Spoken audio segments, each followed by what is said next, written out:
to 2 winner over China's Yuan Xijun today in York, and defending champion O'Sullivan faces Luke Simmons in their first round match, and that is on Thursday. Cheers, Rich. GAA on Off the Ball. Brought to you by the Boyle Sports app. Cash out and in-play betting available in the App Store and Google Play Store. As mentioned, we want to discuss the rule changes which were rubber stamped by Central Council on Saturday. They'll have a huge impact on Gaelic football by any measure. So, to be trialled across pre-season competitions and the Alliance Leagues, they include the following. Most significantly, teams will be restricted to 3 hand passes in a row before having to kick the ball. There'll be the introduction of a sin bin. Sideland balls must be kicked forward, and the advanced mark will be introduced for catches closer to goals. So, in short, if a player receives a foot pass which has been kicked from outside the opposition 45 and travels 20 metres or more, they can call a mark. So reaction has ranged from unsure to outright hostility. Michael Lundy tweeted they might as well change the name of the sport with these rule changes. The GPA have used the word unacceptable. Indeed, on the hand pass issue of GPA members surveyed, 96% are understood to be against the 3 hand pass rule. To discuss, we have Mike Quirke and Billy Joe Padden with us on the line. So, Mike, interesting times. This thing, I mean, the implementation of any rule change is always sticky and always generally greeted with outright negativity.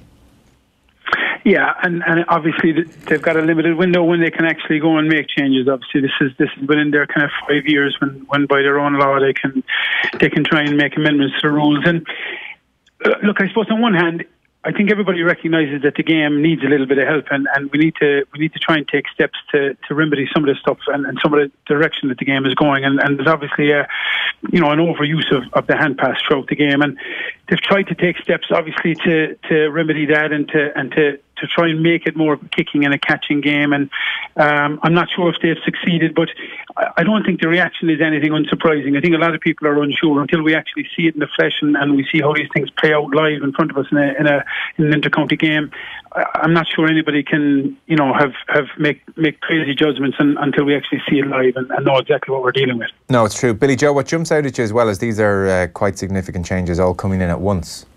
I think that's definitely an issue. I think it will be hard to gauge even in time when you have a look at them over a period of games as to what intervention is such as having an impact, or if it's having a positive impact, because bringing all those 5 things in at once, it'll be hard to say which has been successful. And I think that would be incredibly difficult. And I think also when you add so many rules in one go, it makes it difficult for players. You have so many other things to think about. Whereas if it was only one at a time, it's much more easier for players and coaches to process as they're trying to adapt to those rules. So I think that's going to be a big, big problem for coaches and players in the early part of next season. As Mike mentions, the hand passing has become a bit of a blight on the game. That's the general acceptance anyway. Over the last 8 years, we've had an increase of around 100 hand passes per game. So it's definitely ballooned out. But interestingly, I mean, that thing they're trying to tackle, that has raised the strongest opposition from the GPA, 96% against the 3 hand pass rule. Going by the word from the early trials, Billy Joe, it seems possession is still king and players are loath to give away possession. So quite often, if we're imagining passages of play somewhere in the vicinity of the halfway line, it seems players are more often than not checking out and giving a foot pass back to a fellow teammate to keep the ball rather than kicking the ball in towards goal, which is, I suppose, what the GAA are trying to incentivise here. Yeah, not only that, I think that what the GAA are trying to do with that one is I think three hand passes is probably the only acceptable amount if a referee is to have any chance of being able to keep up. I don't think he'll be able to keep up with 3 anyway. I think it's too much to put on any individual from a referee's point of view. I think not only are they trying to curtail hand passes, I think the data would suggest that there's fewer team possessions in any game of football, and what they really want is to create turnovers, because we all know that turnovers usually lead to exciting football, and I think that that's an aspect of it. Now, I'll admit, I haven't seen any of the games with the new rules implemented, but I imagine that the whole idea behind it is that with the 3rd hand pass, the defendant team should be able to recognise and push up and pressure and know that there's a kick pass coming, and it's much easier to stop a kick pass in terms of getting it blocked down. Yeah. It's less likely to be accurate, and maybe it will encourage high pressing. And I think that's what they're trying to achieve as much as anything else. I'm not sure it will work, because I just think it'll be too difficult for the referee. But if we are to see if it does work, I think you'll need more than just a couple of trial games this time of year where coaches have had no experience of how to coach against it as such. And it will only be maybe in the latter stages of the league where we'll see where teams can effectively press up and create those turnovers in possession that makes the game exciting. Yeah, Mike, you might come in as well and tease out the various tactical issues which you think are going to crop up here with the three hand pass rule. Well, the hand pass one is interesting. Obviously, it's the way the international rules game has gone, you know, and that game is obviously a different game. It's a hybrid kind of a thing. But what you've seen in that game is guys don't wait for the third hand pass to kick the ball. It's not like rugby league where you get your number of passes and then you have to kick it. In that game, you see guys getting the ball first time and they're looking to move the ball with their foot quicker because they don't want to use the hand passes and be in that situation where they're caught effectively and they only have one decision. It's only a kick pass. So I think you might see that kind of a thing where the better teams again are trying to say, okay, let's not wait for number 3 before we kick the ball. Let's look to move it quicker and start to move it with the foot a little bit faster. But I don't think putting a restriction on the number of hand passes is the way to go. I think the issue is, and you mentioned the word incentivize. I think what they're trying to do is incentivize kicking in the game and contested possession. So they want that ball going in so the guys are fighting for possession one-on-one. And the problem with teams, that it's not that they can't kick the ball. The problem is they don't want to kick the ball because it's not advantageous to kick the ball into a situation where you got one forward marked by 2 guys.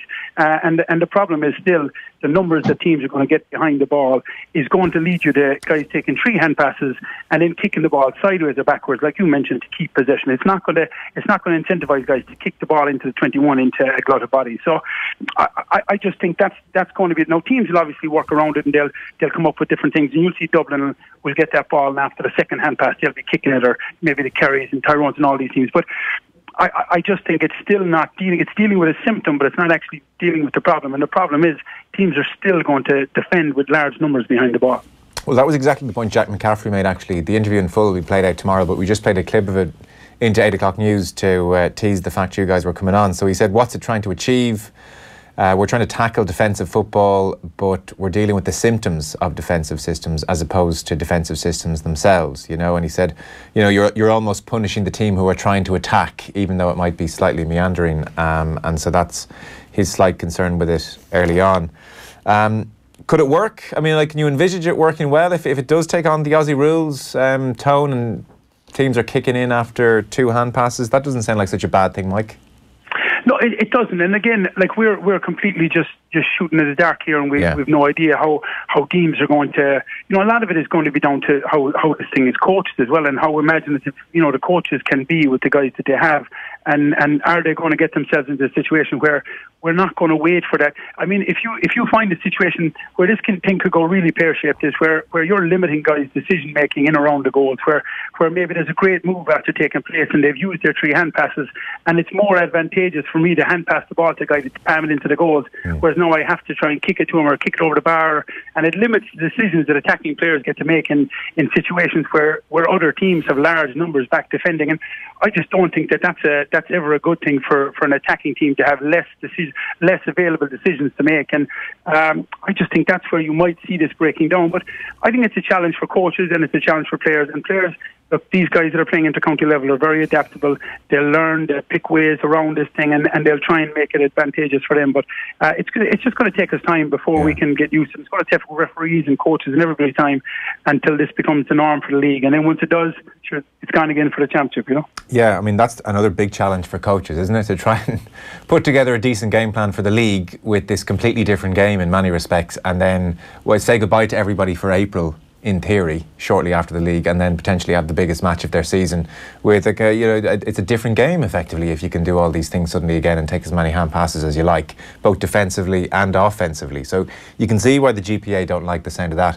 And I must say, I agree with Mike's point, Billy Joe, about of all the things you don't want to do, this rule reduces the flexibility that forwards have in tight areas close to goal, where frankly it's a congested area. You're not going to be able to get a kick pass off, and you might need 3, 4, 5, 6 hand passes with different runners off the shoulder and different things going on to work a brilliant move.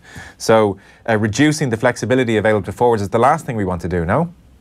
Yeah, I would agree with that point, definitely in that area of the field. As I said, I think the three hand pass rule, not so much for the idea of what it's trying to achieve. I just think that it's kind of cumbersome, really, as a rule, in terms of the way a referee will have to monitor, and for the reasons that Mike rightly pointed out, that you could have a farcical situation where you have a 2-on-1 situation and a player is forced to kick it when a hand pass is the right football move to make.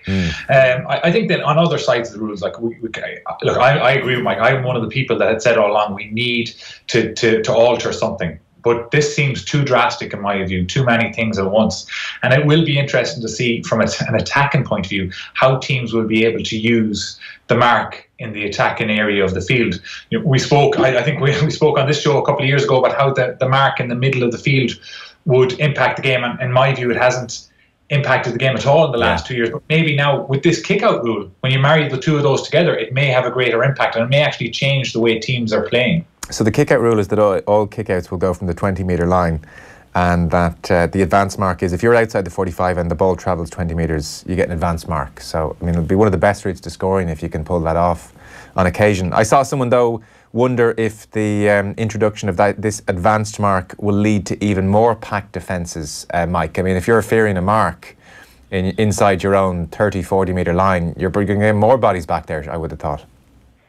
Yeah, and again, I would imagine what they're looking at is trying to speed up the whole thing, and whether it's from a kick out from the 21 or whether it's from general play, the quicker you get the ball up the field and you're putting it into a situation where it might be a one-on-one, then that's giving you a better chance of winning a mark. So I think all these rules they've tried to bring in are that they are bringing in are trying to speed the game up. It's obviously trying to incentivize kicking and make that more of a priority in the game, but it's trying to make the game faster. It's trying to give us more contested possessions and longer kicking, and you're giving the advantage to the team that's kind of maybe being brave, or you're trying to give the advantage with those rule tweaks. And like I like that advanced mark. I think it's a people, say we're taking from Aussie rules or whatever. I just think anything we can do to try and, and I'm using that word incentivize a lot, but it's all we're trying to do is can we rebalance it from a hand passing game to at least get some bit of parity with foot passing.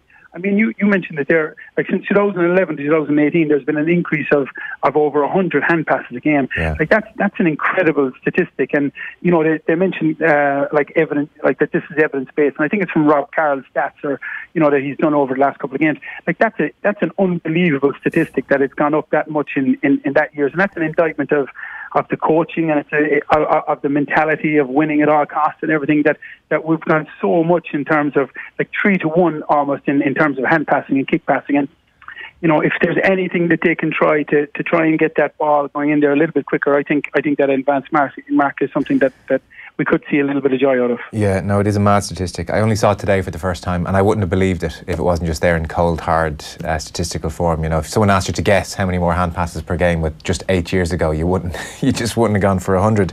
I mean, I was half wondering, Billy Joe, like the point is everybody's going to tear down the suggestions because we can all see the faults in anything. I did see it from somewhere, I don't know where, but it struck me as a better solution, which is that when you cross into the opposition half with the ball, there's no going back, and that incentivises the high press, which is very important. It will speed things up because if there's a high press and there's suddenly a sideline, players will need to move the ball more quickly. And crucially, we're not asking beleaguered referees, not just at inter-county level potentially, but even right down to club level, to try and count the hand passes. It struck me as a cross the halfway line and you ain't going back wasn't a bad rule. Yeah, the backcourt, like in basketball. Yeah, and even you could decide where it is, whether it's the attacking 65 or something like that. I think that would probably be a good rule. I agree with you. I think that one is one that would make it easier for referees. It's maybe a rule that the sidelines could deal with in the bigger games, so, the sideline officials. And I think that then it would allow, I suppose it would encourage packed defences to, when a team gets inside 65, that they can actually press and say, we're good enough to defend, no matter how many numbers you have back, good enough to defend this whole area inside the 65 to create that turnover. Yeah. And then with the incentive that you have the chance for a counter-attack into open spaces down the other end. And I think definitely that, I would agree with you, I think that would be a better solution to the 3 hand passes in a row rule. And who knows, maybe it's something we'll get a look at in the future. Yeah. Does that strike you as a cleaner rule, Mike? It's certainly easier to referee and easier to manage. I'm not sure like you've the same thing, obviously, the backcourt violation in basketball. I'm not sure. I think the thing that keeps that game that quicker is your shot clock and the fact that you got to get a shot off in so many seconds, in 24, 30 seconds. I'm not sure. Like if you go to Croke Park and you go to the halfway line to the goals, you've still got a massive area where teams like Dublin are good enough to be able to maintain possession and still have loads of space. Now, I still think it'd be better than allowing them to go all the way back to the 21 or to their own 45, and it certainly allowed the defenders to a little bit more opportunity to get press on. But there's loads of other ones. I would have loved to have seen a couple of other different rules that might be better than some of these things. But they are what we have at the moment. Now we're going to have to just get used to them. Anyone in particular you want to throw into the mix just to complicate everything further? I honestly, and I've advocated for it before. Yeah. I think the sin bin is a terrible idea. I don't think that it's going to have the desired effect that they're looking for. I think, and I've said it before, probably on the show. I think that 50-meter Aussie rules penalty is such a great call that we're not implementing in our game, and I think it would almost, I would say, immediately eradicate all of the late game cynical kind of orchestrated fouling that you're seeing teams doing as soon as they're trying to protect the lead. So like if some guy is dragging some fella down now, on the 20 metre or 30 metres from their own goal, the referee's going to bring him over, he's going to take his name, he's going to give him a whatever card or send him to the sin bin. That guy goes, the other 14 bodies have time to reorganise themselves defensively inside their own 45, and the team that's been fouled cynically don't get any advantage from that. Yeah. I'm saying if that foul is a black card offence, the referee picks up that ball and sprints 50 metres towards their goal, puts the ball down, and now you have to turn it into probably a scoring opportunity for that other team direct from a free kick. Yeah. And like the other big thing I think with the sin bin, unless I'm after missing it, is like we're working off a running clock in the GAA. So like, you're going to have if I get sin binned and one of my guys decides to go down with a hamstring injury. There'll be cramp everywhere, Mike.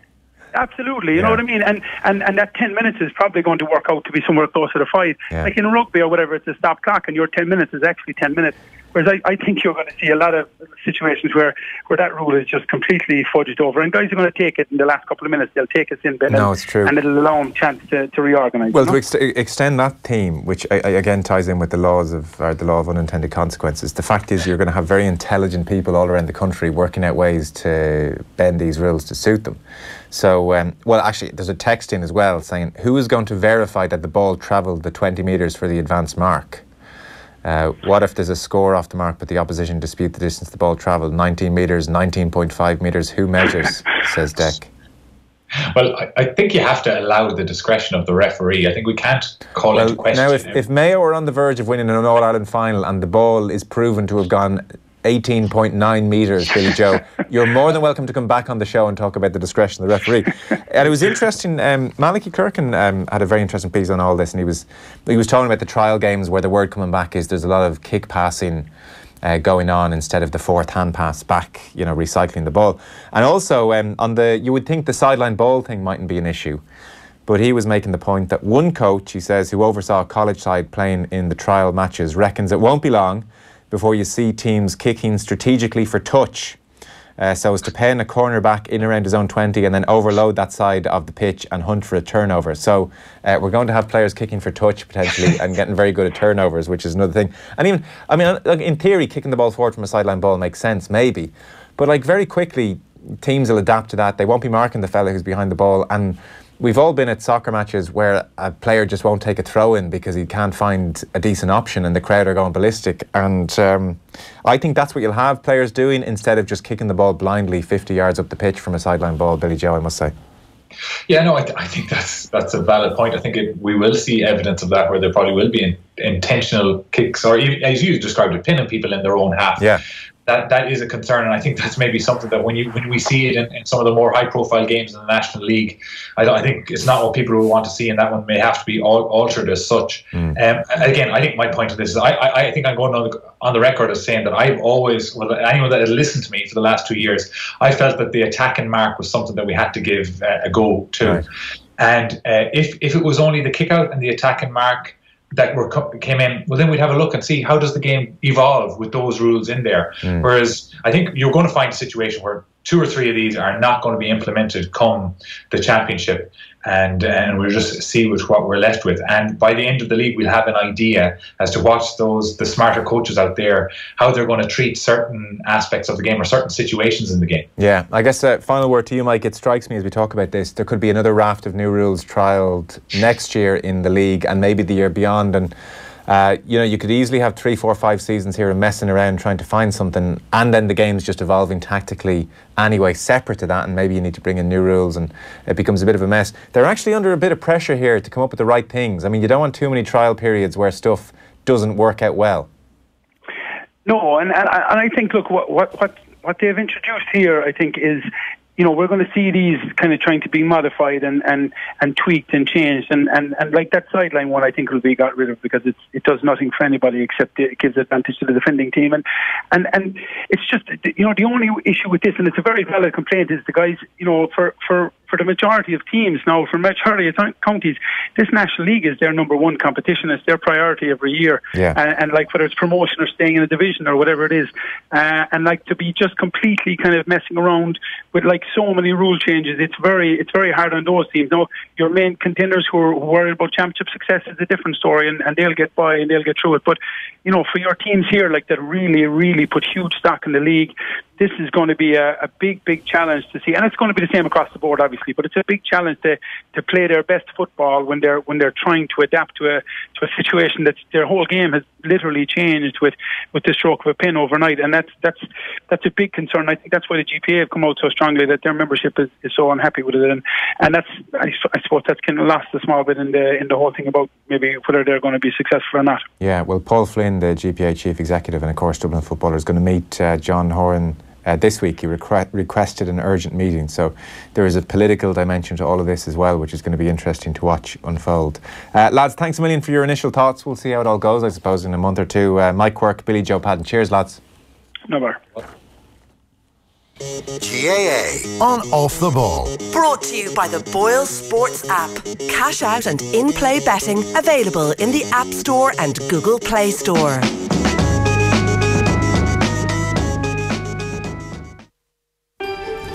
Ah, Christmas. A time for giving, a time for family and friends, a time for creating memories. It can also mean bickering, brawling, calamitous comedy, controversy, disputes and disagreements. And we want to hear all about it. Here on the Moncrief Show, we want your Christmassy fireside tales so we can bring them to life on the wireless. Like the time Sharon's dog stole her neighbour's turkey. Rover, give that back! Me poor turkey! So send your adventures, your dramas or your tragedies by emailing afternoon@newstalk.com. Moncrief's Fireside Tales on Newstalk. Ho, ho!